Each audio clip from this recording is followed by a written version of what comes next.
Собранието се распушти, опозицијата се повлече од избори на 5 јуни. Што се случува на политички план во Македонија и какво сценарио може да очекуваме во наредниот период?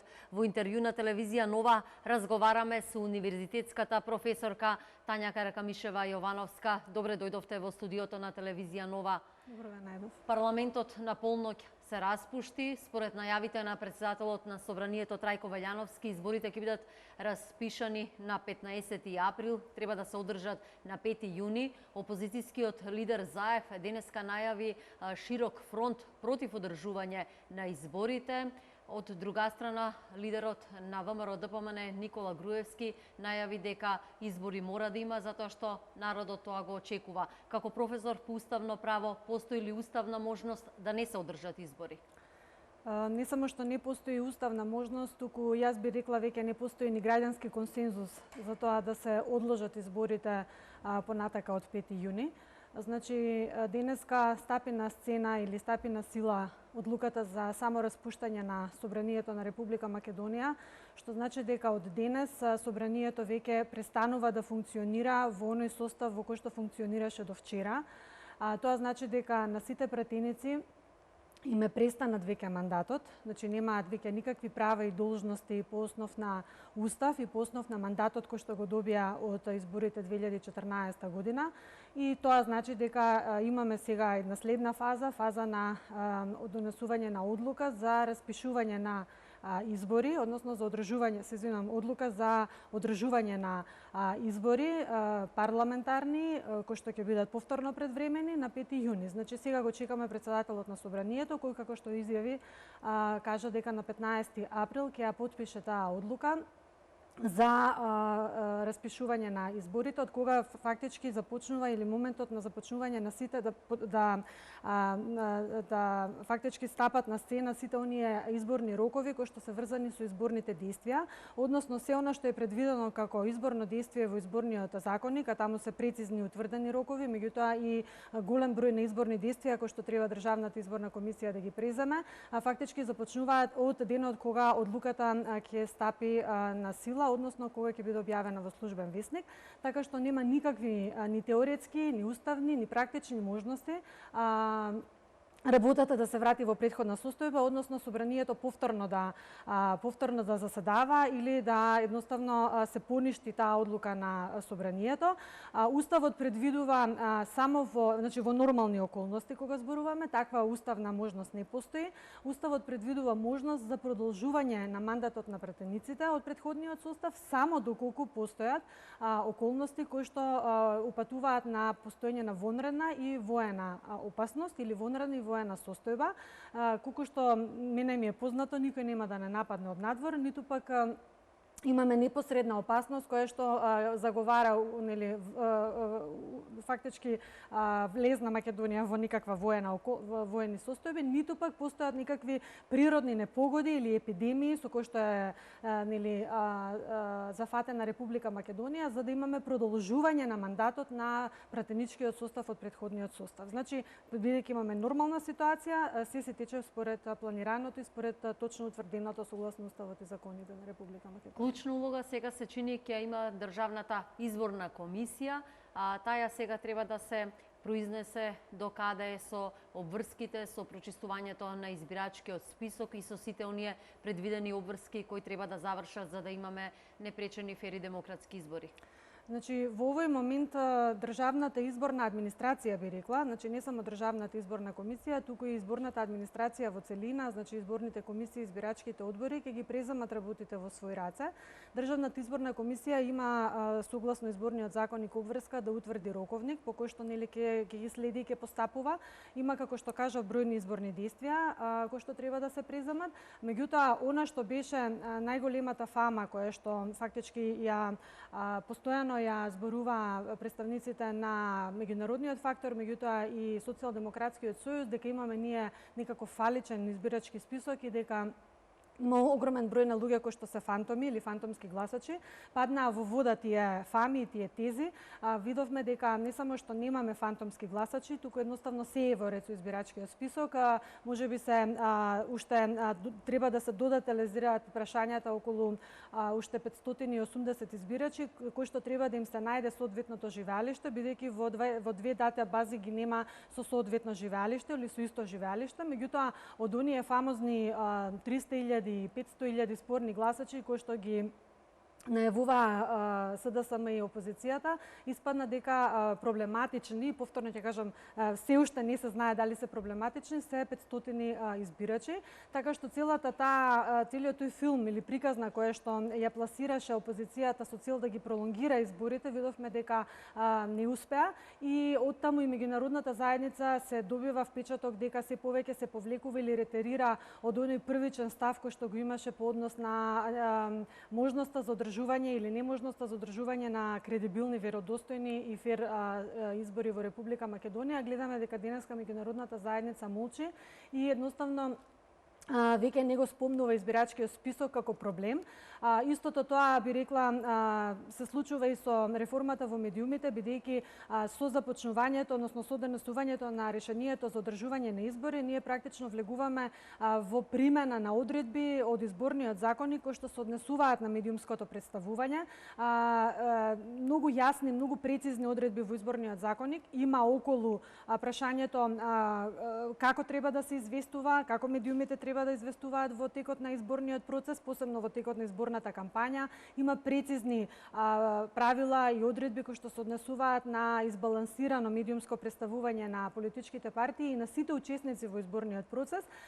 Има доста одредби кои што се стрикни, кои што се однесуваат на финансирањето на изборната кампања, финансирањето на медиумите и така натаму, така што и таа теза исто така не држи вода, дека немаме изборни одредби кои што ќе се однесуваат на фер пристап или фер или еднакви можности на сите учесници во изборниот процес да бидат медиумско представени, како што и не држат вода голем број од други тези кои што ги пласираат СДСМ, се со цел би рекла да повторно и повторно се возат на оној бран на криза кој што има омилен бренд и во кој што едноставно тие знаат само да делуваат. Значи, за нив кризата е единствениот простор, природна средина, каде што можат да бидат политички релевантни и каде што можат политички да се ги остваруваат оние работи за кои што би рекла се однапред со сценарио смислени и утврдени. Ги споменавте сите правни одредби и инструменти,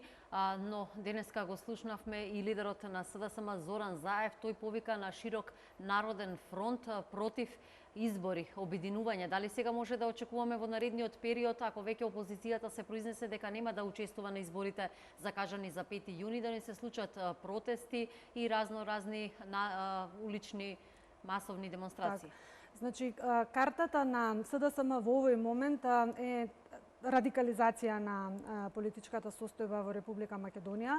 Радикализацијата, како што и тие самите ја најавија, ќе треба да биде во рамките на уставот и законите. Значи, тие најавија дека ќе се движат во рамките на законските механизми кои што им стојат на располагање, иако никој не го зема предвид фактот дека сите тие законски механизми можат потоа да се прелеат и да излезат надвор од контрола и да едноставно станат незаконски дејанија. Меѓутоа, знаете како кога опозицијата или кога СДСМ и нема друга карта на која што би можела да игра. Единствениот џокер во ракавот на Заев е токму кризите и манифестација на незадоволство по улици, по протести, со штрајкови и така натаму, со разни форми на уцени и закани. Очигледно е дека на таа карта ќе играат и тој џокер ќе го користат и до крај.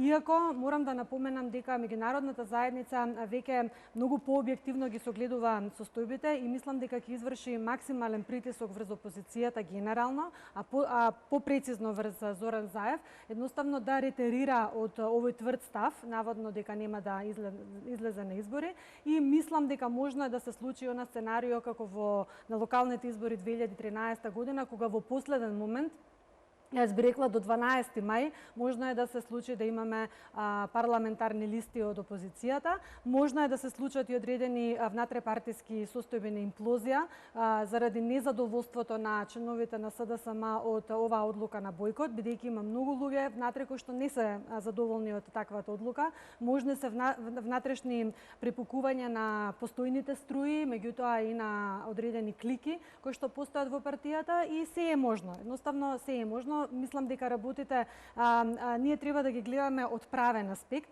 Она што би сакала посебно да го потенцирам е дека во овој нареден период не постојат никакви опасности од тоа да не постои механизам или да не постои институција која што ќе биде надлежна за решавање на проблемите доколку настанат. Бидејќи гледаме дека со оставките на министерот за внатрешни работи се отвара една пандорина кутија што ќе се случи доколку нели работите ескалираат и доколку состојбата на криза драматично се засили. Јас ја уверувам јавноста дека постојат правни законски механизми да се справи постојната влада како влада за организирање на избори со сите предизвици, со сите проблеми кои евентуално би можеле да настанат на терен. Тоа е многу важно за да на граѓаните им се врати смиреноста, да им се врати стабилноста, едноставно мирот, дека ништо не може да излезе надвор од контрола. Повторно ќе кажам, освен ако не се работи за некој сценарио на воена окупација или воено напаѓање на државата, што мислам дека е исто така прилично нереално сценарио, меѓутоа дури во услови на криза, доколку се појават такви состојби, нели на зголемена би рекла зголемени немири во државата, има законски решенија за надминување на таквите состојби во рамките на уставот и на оние што представуваат тековни правна регулатива, би рекла, во државата. Така што не треба да се има никаков проблем, би рекла, во законска смисла. Она што исто така сакам да го потенцирам е граѓаните да не потпаѓаат под влијание на политички партии, без разлика од која страна да е, да не потпаѓаат на провокации и да не потпаѓаат под состојба на психоза или страв од тоа дали да излезат на избори или не. Изборите се всушност најсветиот демократски чин во една демократска држава. Изборната трка никој не смее да ја ниту блокира, а уште помалку да ја оневозможува. Изборната трка е отворена, би рекла, сцена за сите спремни политички субјекти. Оној кој што смета дека не треба или едноставно се чувствува дека не треба да учествува во изборите, нели заради тоа што нема програма или заради ред други причини, може тоа да го направи. Никаде во изборниот законник не стои дека СДСМ мора да учествува во изборниот процес. Ако не е подготвена, не мора да учествува, нека си ги консолидира внатре редовите и нека си настапи онака како што треба, нели со програма и со би рекла решенија за граѓаните, а не со кризи и со дестабилизација. Лидерот на ВМРО ДПМН Никола Груевски ја повика опозицијата да учествува на изборите, да ја ревидира одлуката за бојкот, но од друга страна повика дека граѓаните сами ќе го дадат својот избор и на изборите граѓаните одлучуваат која политичка програма победува. Јас во неколку наврати имам кажано дека во Македонија јасно се издиференцирани два бренда на македонската политичка сцена. Едниот е брендот на развојот кој веќе се јавува како сенароден бренд кој што го прифаќаат мнозинство граѓани, меѓутоа се повеќе како што гледам и по испитувањето на јавното мислење, големо е задоволството и кај неопределените да едноставно го прифатат брендот на развојот. Наспроти тоа имаме бренд на криза кој што го промовира веќе 2 години СДСМ, меѓутоа мораме да потсетиме дека тој бренд на криза започна од 2012 година, можеби нешто претходно. Значи СДСМ е во континуиран бренд на добрендирање на својата криза, која што постојано ја наметнува како државна криза и сака на тој начин да дојде на власт. Граѓаните име прикуглава од кризи, од нерешени состојби, од состојби на несигурност, на дестабилизација, на немање на решенија. Граѓаните не го сакаат тоа од политичарите. Се знае зошто се поставени политичарите на политичката сцена, зошто тие водат политики и зошто тие ги водат политичките партии, не за да создаваат проблеми, туку за да создаваат успеси кои што ќе ја извлечат, би рекла, државата од одредена состојба и ќе ја повлечат напред. Граѓаните им е смачено од оваа состојба и едноставно тие го гледаат единственото можеби светло во тунелот преку ВМРО ДПМН. И токму затоа ВМРО ДПМН нема да победи заради тоа што СДСМ нема да учествува на изборите, напротив, ВМРО ДПМН ќе победи затоа што е единствената македонска политичка партија во моментов која што има најкомплексна, најсложена економска, политичка, социјална и секаква друга програма која што може да им ги реши проблемите на најголемиот дел од граѓаните, ако не е веќе и на сите. Затоа што јас велам, ВМРО ДПМН гради патишта за сите граѓани во државата, ВМРО ДПМН гради училишта, реконструира училишта за сите граѓани во Република Македонија. ВМРО ДПМН отвара нови работни места за сите граѓани. Значи не се однесува само на партиските подржувачи и членови, туку на сите граѓани на кои што им се потребни таквите услуги, таквите потреби. Ви благодарам за разговорот кој што го направивме и за пораките кои ги испративте до нашите гледачи. Почитувани, можевте да го слушнете интервјуто со универзитетската професорка Тања Каракамишева Јовановска. Ја анализиравме актуелната политичка состојба од правен аспект, но и за актуелните пораки на политичарите и очекувањата за предвремените парламентарни избори кои треба да се случат на 5 јуни. Останете со телевизија Нова.